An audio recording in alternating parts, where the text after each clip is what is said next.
Welcome, and thank you all for joining us for this episode of the Crexi Podcast, an insider's look at all things commercial real estate. In this show, we cover a broad range of topics that both cater to CRE newcomers and industry leaders alike. I'm your host, Jessica LaRusso, Director of Sales, and today we are thrilled to sit down with Susan King of HED. Before we dive in, a little bit about our guest.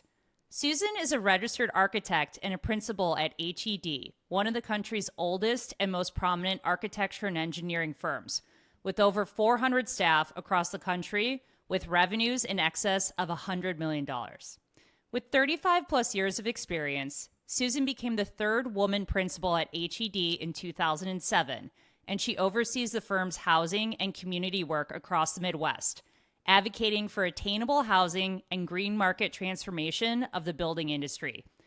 She holds the FAIA designation, the American Institute of Architects' highest membership honor, bestowed on architects who have made significant contributions to the profession and society and exemplify architectural excellence. Only 3% of AIA members hold the FAIA distinction, and Susan was the 18th woman from Illinois to attain this recognition. She has received many awards for her work, including the University of Cincinnati's Alumni of the Year Award in 2018 and the Women in Sustainability Leadership Award from Green Building and Design magazine in 2016, which placed her among an elite group of women to have received that award. Susan is also a past chair of the AIA Chicago Committee on the Environment and past president of Chicago Women in Architecture. Susan, welcome to the podcast. Thank you. Thank you for having me. We're very happy to be here. Yeah, we're very happy to have you. So I know we just covered a lot about your background, but to kick things off, we'd love to briefly learn a little bit more about your career path and some lessons that you learned along the way. So maybe we can start with, where are you from and how did you first get your start in architecture? Sure. Okay. So I grew up in northeastern Ohio, but I've lived in Chicago in the city proper for more than half my life. So that often surprises people that I had a a rural upbringing. And then when I went to architecture very early on. I think this happens to a lot of people. I was studying art as a child. I had a knack for it, I want to say that, or talent, I guess we would say. And in an art class in 8th grade, I studied Frank Lloyd Wright. And in particular, Falling Water. And after that, I was like, that's what I want to do. And so then when I applied to colleges, very different from today, I pretty much applied to one place, which was University of Cincinnati. My parents wanted me to stay within the state, and they have a really great program. And then so I graduated from there, and part of their program is actually a co-op program. So I started working in architectural offices after my second year. Oh, wow. And one of the jobs that I had during school was in Chicago. And so fell in love with the city and came here after I graduated and have worked here ever since.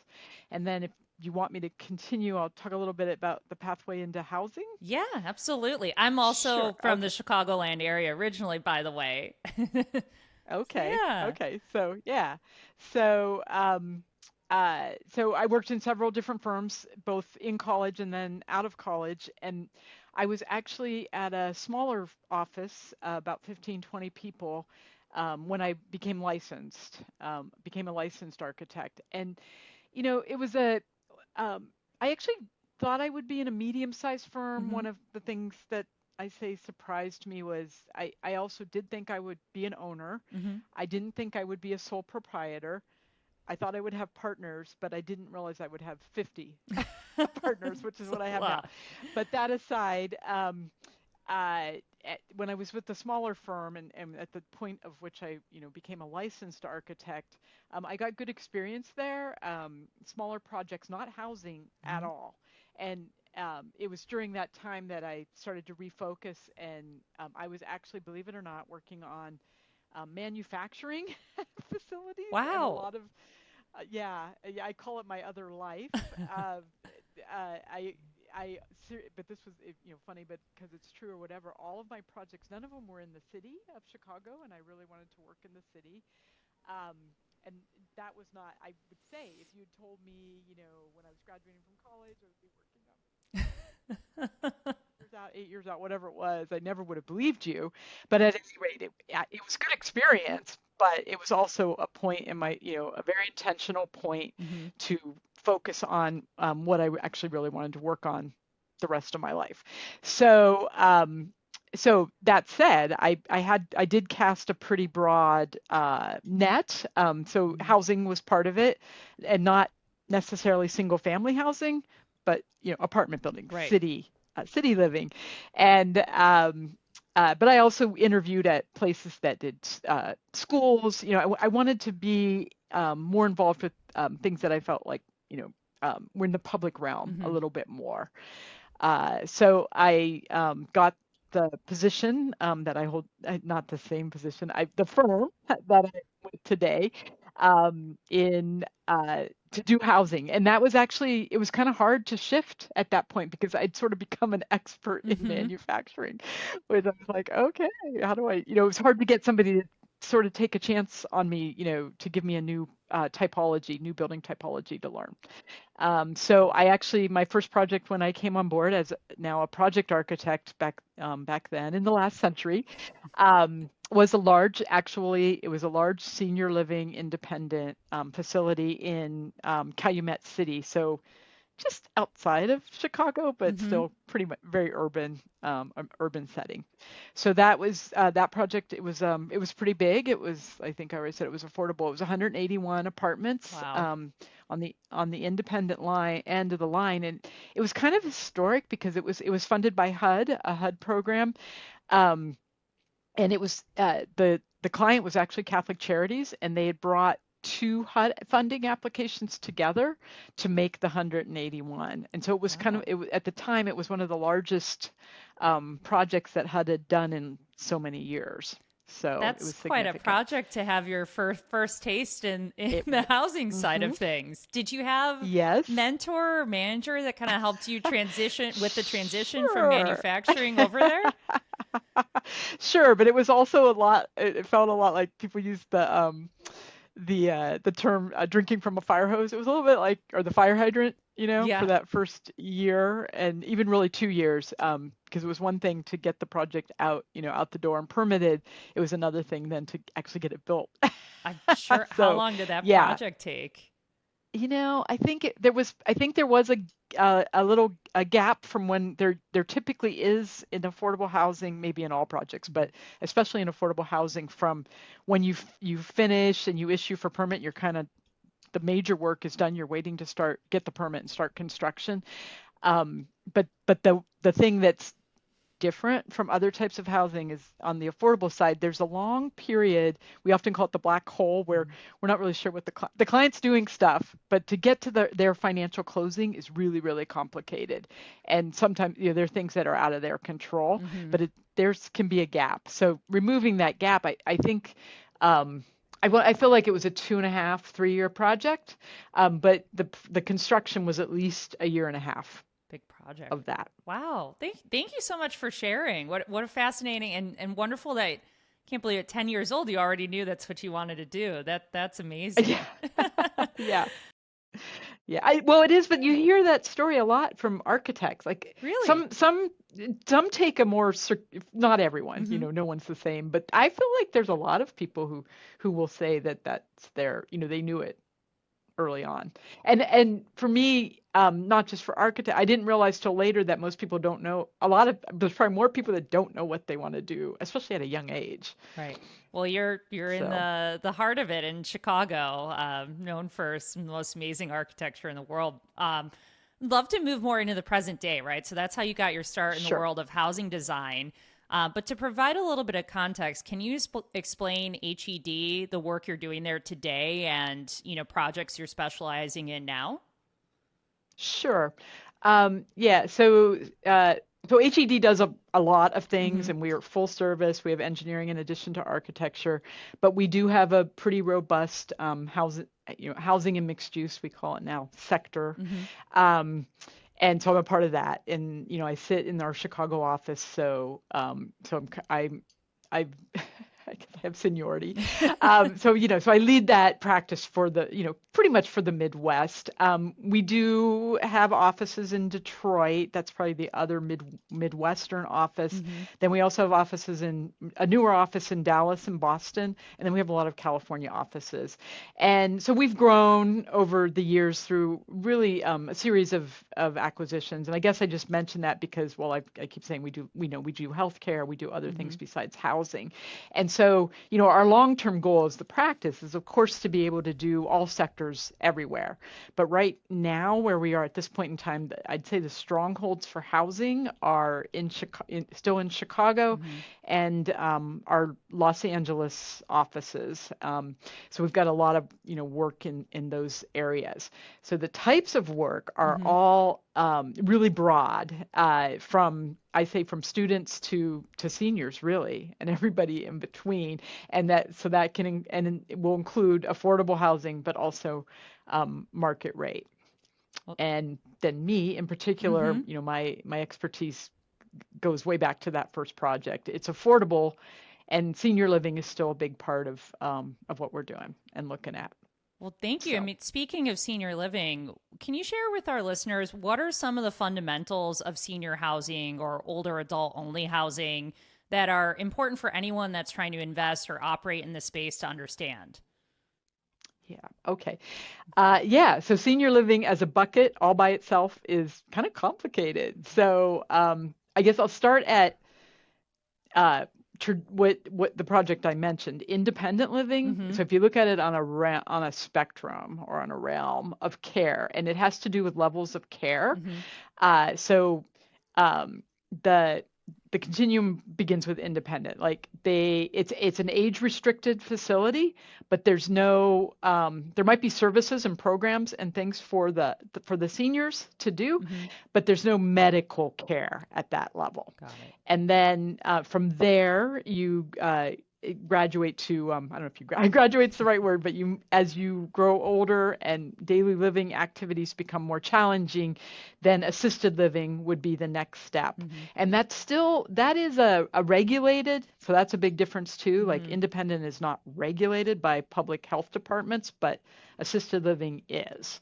So that's a big distinction.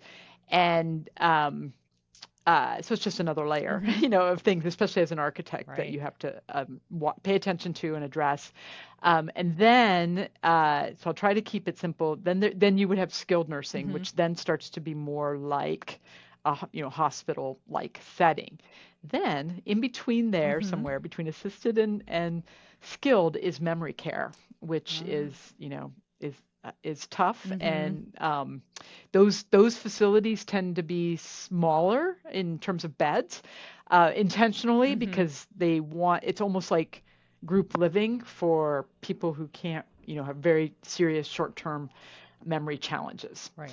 And it's also licensed, so Mm-hmm. I kind of describe it as in the middle of assisted and skilled, but it's probably more like skilled because it's a regulated facility. And then, so that's kind of like the traditional spread. Mm-hmm. And for a long time, a lot of developers or sponsors, if you want to call them that, on the not-for-profit organization side, they would call them life plan communities. Ah. Sorry, no, that's what they call them today. Okay. They called them continuing care communities. So I think it was CCRC because retirement was was in there Mm-hmm. somewhere. And then they're constantly changing it, what they call it, or rebranding it. But it was probably a decade before it was CCRC, and then they decided they would call them life plan communities. But the idea would be you'd have a large site where you could Mm-hmm. provide the full continuum of care. Now, what's happened in the last, I don't know, probably 10 years is, and I think it's kind of exciting, but we all hear like Mm-hmm. this population's growing, and it's growing not just because of the baby boomer situation, certainly that gave it a boost, but also because we're healthier, which is a really positive thing. Mm-hmm. We're just living longer, and we're able to live longer independently. So that's all, good news. But what I've seen emerge in terms of, now I'm kind of jumping ahead to a current trend, is this interesting typology called active adults, which I think is I disagree with the name, but anyway, that's what they're calling it. So, That's the it new was like, name right compared to now. what? They're the new name, but it's also interesting because it's not, they don't want to be called independent living, and they don't want to be on the same campus with all of that continuing care. So it's a Ah, whole shift away okay. from I landed here and now this is it. I'm staying here and I've got all the care I need in the future right here at this community. Um, so whatever, call it whatever you want. Maybe they're in denial. I don't know.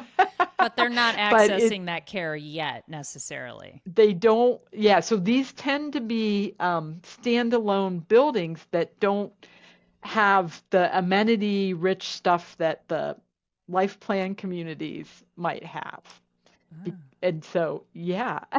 So the So it's fascinating. so that's where you're seeing things kind of move over toward like more services on site or Yeah, well, I tend to I don't have a good example of a life of an I'd have to look up something because we actually haven't gotten an active adult project yet. I okay. want to get one, but what, so I don't have a good, well, I don't have an HED example, and I can't think of one right now from somewhere else, but maybe you can fill that in later. Sure.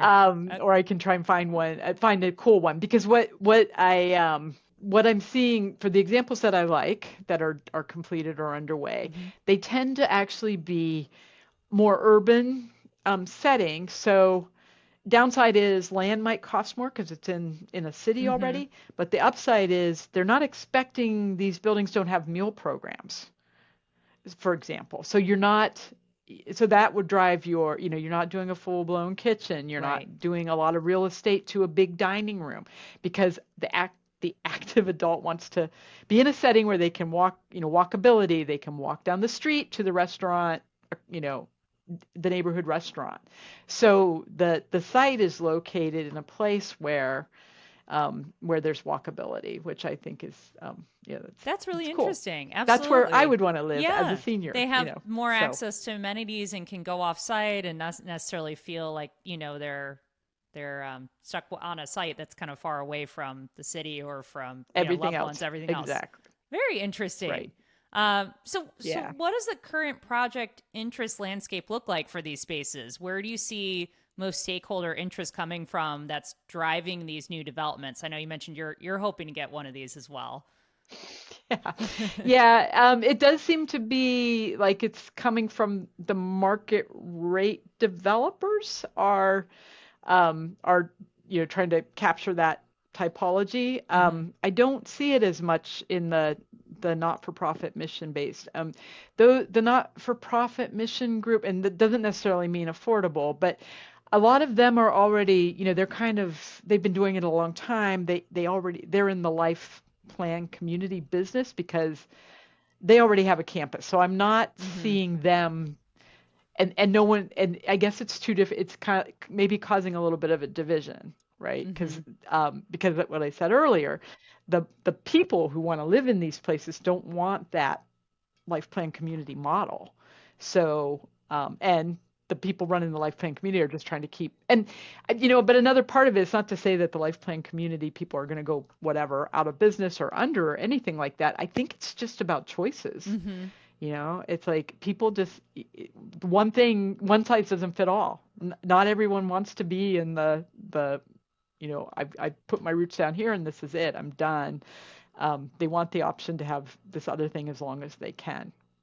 That thank you for elaborating on that. So maybe looking at like the life plan community sector, or maybe some of the projects that you're working on, right? What do the housing facilities generally look like? What are some exciting things that you might be doing at your firm to change some of those norms? Anything with like sustainability as an example? Yes, yes. Yeah, I can talk a lot about sustainability, but I guess before I jump into that, though, I will talk. I wouldn't call it a life plan community, Hmm. but we have a really nice project that's starting construction with a mission-driven group called the Danish Home, And they've been here in Chicago in the Norwood Park neighborhood, so it's kind of northwest side, for over 100 years. It might be 125, like a Wow. really long time. And they used, when we met them, because we did master planning with them and all of that. It's really unique. It's a unique place. I feel like it's kind of a secret, or that's what I always tell them when I go there. So they've had this campus for a long time, but they call it boutique. Okay. And it's partly boutique because of, I guess, two reasons. One, the size. Mm-hmm. I think when we started with them, they're around 40-ish, Oh. 40 to 50. Mm-hmm. Yeah, it's On the smaller small. side. And yeah, but they were trying to figure out what the future held for them. But the other thing is, unlike some of these older groups, Mm-hmm. they've held on to this Danish culture thing that defines them. Not to say you have to be Danish to live there, but the food is Danish. Mm-hmm. It's like, Wow. I mean, it's a really, I'm excited. I'm so glad they're fine. But they had to do capital campaign to raise all their money to build. So they're doing an addition. So we help them with master planning. The master planning is larger than this first phase. But at the end of the day, so they are taking really old rooms Mm-hmm. that had two people in them, so what they call semi-private Right. in the skilled nursing world, and deconverting, those rooms so that only one person will be using those rooms, and then adding rooms. But at the end of the day, because of the deconversion, it only ends up being, I don't know, it's like 5 to 10. We're really not adding that Mm-hmm. many people, so it's more like depopulating it. And then they have a pretty large space at the ground garden level, because it's an existing condition situation. But we're building a pretty large gathering. It will serve it's a multi-function Oh, space, it's but amazing. it will be their dining room every day.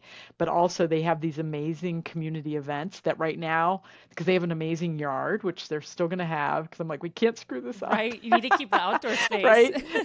Yes, beautiful garden where now when they have a summer solstice event. It parallels like the Incredible. Danish. Yeah, yeah, and then they're having a fall fest in a couple weeks. But anyway, usually they put up tents and everything. So now this will allow them to have, an interior space that opens out to that garden, and it's going to be really nice. It's small, but it's going to be a good project when it gets done. So, That's incredible. so what does that tell you? I'm not sure, but on the sustainability side. So what I was going to what always comes first to me for sustainability in seniors, especially coming out of COVID, Mm-hmm. is air quality and ventilation. And so again, that's not something fancy that you can see, but it's really, really important. And I hate to say we got anything good out of COVID, but I think in the sustainability world, people were really pushing for a long time for good ventilation and air Mm-hmm. quality, and on all, not just with senior living, but maybe even a heightened importance there, because that's our frailest, most heavily hit by Right. COVID population, even today, right? It's still pretty scary. So Mm-hmm. at any rate, I think that if I have to say something good came out of COVID, that's one of everyone gets that now. And so I think we're getting better That's air great. in all of our buildings across sectors. And then biophilia. So again, pre-COVID, Mm-hmm. and you might still say it, maybe sometimes it's a corny thing or it's an obvious thing, but I think, especially in Chicago where we have winter and balconies are sometimes hard to sell here because whatever, you can only use them 4 months of the year or Right. whatever it is. I think biophilia now people really understand that as well, that it's not just this corny thing, that it's really emerged, like people get it, having been through the shutdowns Mm-hmm. and the value of the outdoor space, whether it's your little tiny balcony or it's a communal, garden of some kind. I think people are willing to pay for that now, and developers, everybody gets that. So I think those are two key things. That's wonderful. So the newer developments, you're seeing more access to outdoor space for maybe some of the existing developments that might not have that. Are you seeing a lot of people going in and retrofitting these or, trying to add on more outdoor Yeah. access? That's an interesting question. So, in the case I just spoke about with Danish, it's an Hmm. existing campus that already had that garden. And so our thing is like, don't screw it. Right. Don't screw it up, which we would have felt that way anyway, right? Because it is actually pretty amazing. So I can't say, I have another project that's not senior related. And it's a longer, yeah, I wouldn't, yeah, I'd be grasping if I said that was Sure. why. I think there were more complications as to why they're going to also have a larger green space, but I think that was sort of happening pre-COVID. But I think it makes it easier, when cost, whatever. There's always a budget. It's Hmm. always tight. I think there's more value being able to keep those things in the projects and also add them if you have space, I guess, Hmm. right? Or see maybe the green space is already there, but it wasn't really programmed right. And some of these things aren't really construction cost oriented, right? It's how you run the building and run things later too, to activate the outdoor spaces. That's great. Well, I'm glad to hear that that's trending in such a positive direction. So, especially in a sector where affordable housing, it's such a huge priority for most metros, right? Where does senior living facilities, where do they fit into the landscape? Where are there opportunities out there for investors, looking to be in this space? Oh, senior living. Yeah. It seems like it's it's there and it just has to be land, right? The Mm-hmm. land needs to be available, like what I talked about, the active adult things. I think the developers that are looking at it would love to be, in the heart of Chicago, but the land cost just kind of, unfortunately, doesn't make it pencil. Mm-hmm. So it's probably a little bit out of out of range, but near enough again that Mm-hmm. hopefully it can be either on the metro, if we're talking about Chicago, maybe it's transit oriented, so at least there's opportunity along the metro Mm-hmm. stop, so now you're getting a little bit out of the downtown area a little bit, and they might find more affordable land that way, but trying to find that balance though, making it not too far out that Mm-hmm. again it's seniors that they can walk to things and they can walk to the train. um, we actually had another project in that, weirdly enough, an older project in that same Norwood Park neighborhood as the Danish home, that's called Norwood Crossing, I think, and it's actually really near. It was way ahead of its time because it's really near a metro stop, Oh, but wow. it was associated with a campus that had also been there a long time, and it was added on to. So I guess I would say look at your mass transit. Mm-hmm. If I were a developer trying to find land, that might be a really good way to go about it if you're assuming you're priced out of whatever's considered the downtown area of where you're looking. And then on the affordability side, you know, the uh, the I'm assuming you mean not the the government funded affordability or both. Oh, we could talk about both. I think it'd be helpful for our listeners to kind of understand the difference and your thoughts. Okay.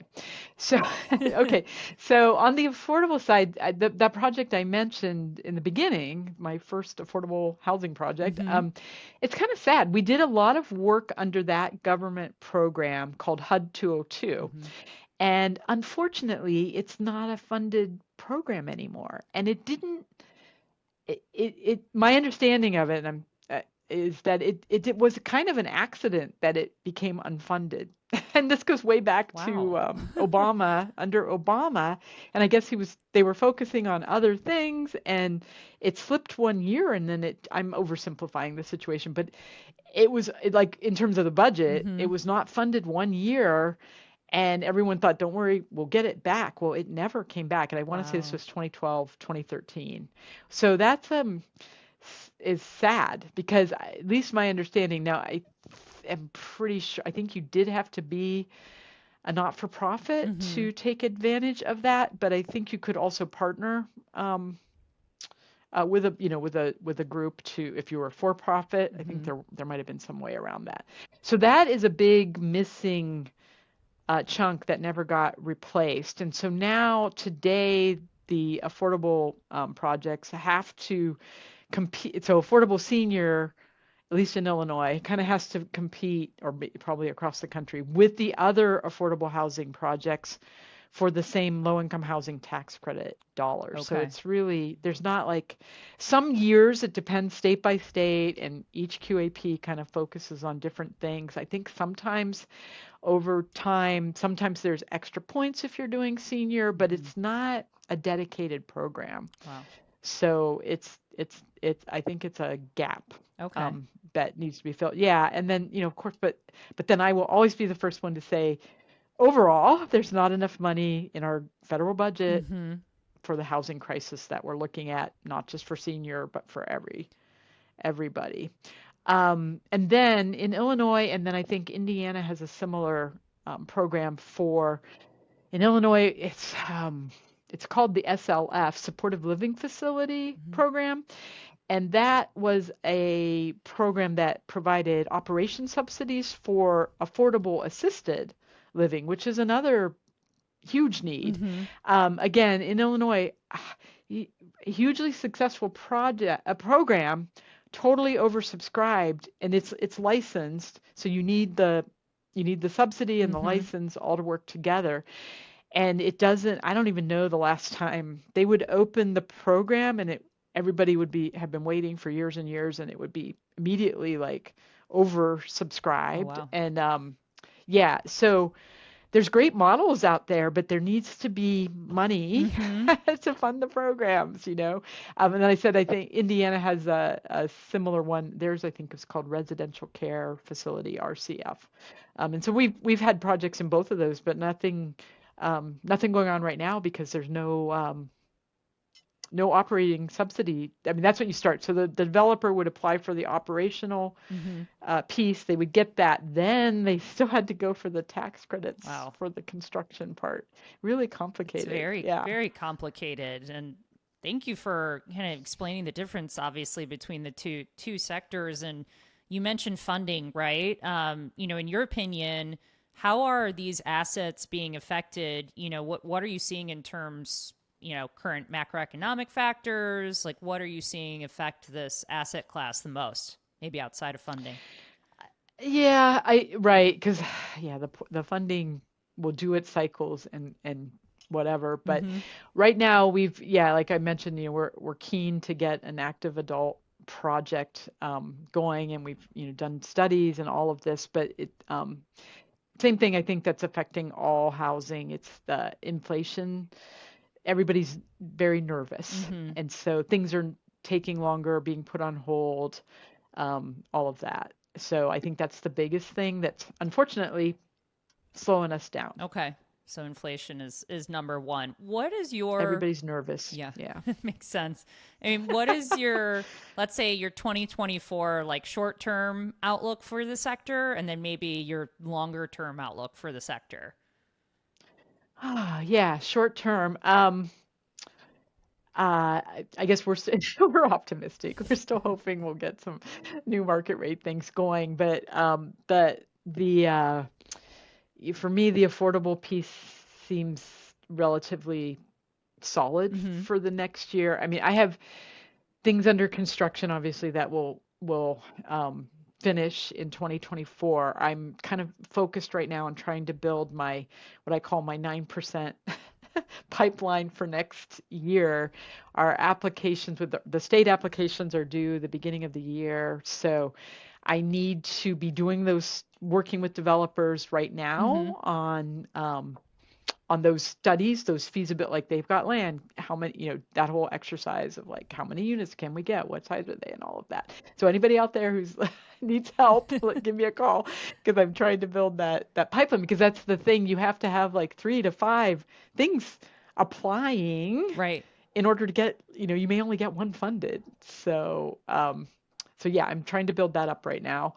That's on the affordable side. Mm-hmm. And then similarly, we're looking as a national practice at our national clients, um, that we're studying them. Think most of them, they're national, but they work regionally, Mm-hmm. and we're trying to, we kind of work that way too, and we think that's a plus that we work like our clients do. That's great. So.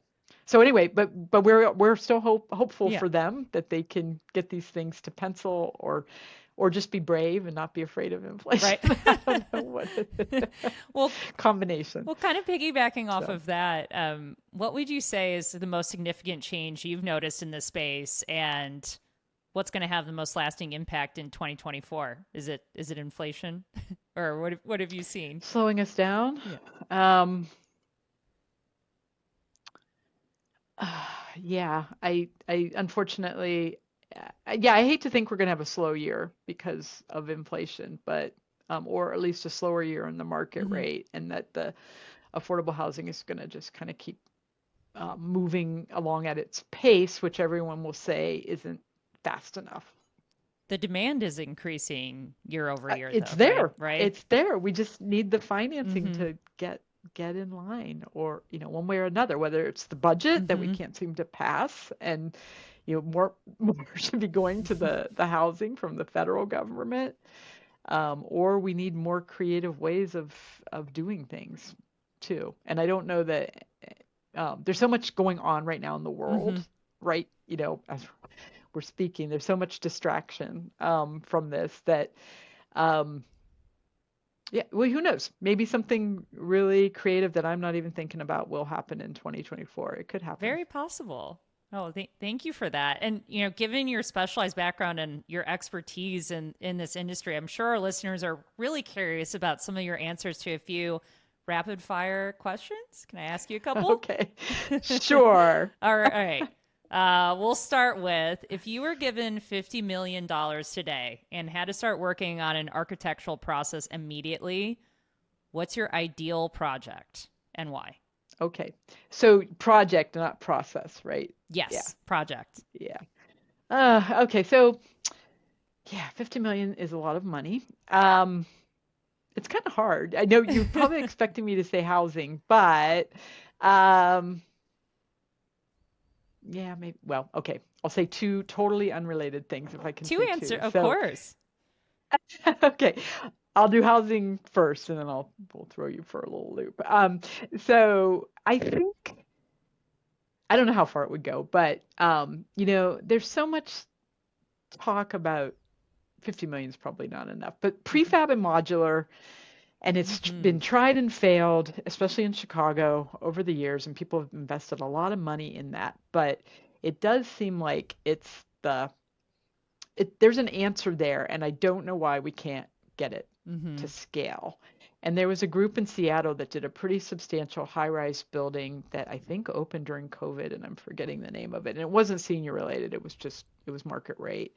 And it's right in downtown Seattle, and so maybe we cut out, and I can, later on you can paste in the name or whatever Yeah. when you edit this, because I can track it down, because I was following it for a while, and I assume it did finally open, and it was super green. It was modular, and it was super green, and so I was Oh, rooting for them to be successful. So for a while I was talking to them like, you guys should come to Chicago and all of that. So I would maybe invest in them if they're still out there and I doing love things, that. because why reinvent the wheel, Right. I mean, so that's one. And then on the other side, like just in terms of dream project, this Mm-hmm. will throw you for a loop, but I would love to do like, I always said uh, my dream project was a net zero energy cat shelter. Oh, I'm such a cat lover myself, so I love Yes, that. I'm a big cat lover. And and that does tie back. So, yes, while I seem pretty clear in my direction to be an architect, prior to wanting to be an architect, I thought I wanted to be a veterinarian. Oh, wow. But the funny thing about that was that then I heard that I had to go to school for 8 years to become a veterinarian.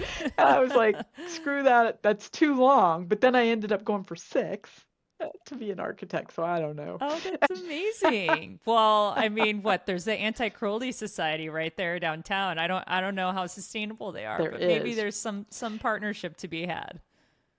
Well, there's actually there is a cat shelter here that claims to be net zero. I don't know if it really is or not, and it's called Harmony Oh, wow. House. And I think that's where I got in my head. I was like, why did I not get called about doing I that love that. project? That's so creative. Thank you for sharing. So, And sure.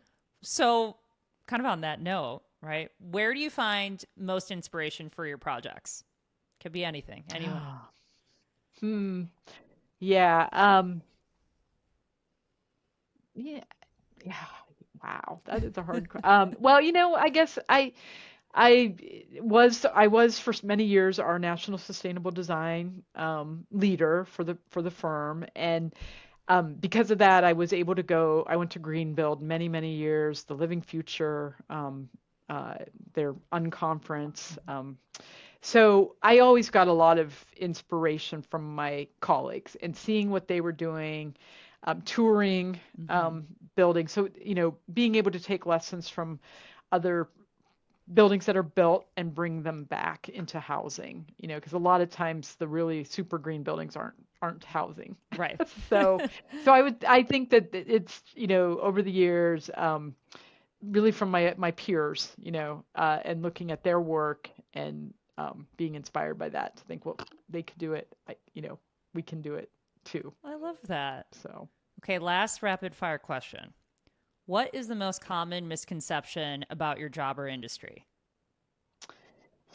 um, I think that good design costs more. That's a really good It one. doesn't have to cost more, and I consider sustainability to be part of good design. Mm-hmm. And we fight, we still fight that battle. That the minute somebody says green, everyone thinks that means dollars. Dollar It's like, signs, right. no, it shouldn't. It shouldn't be that way.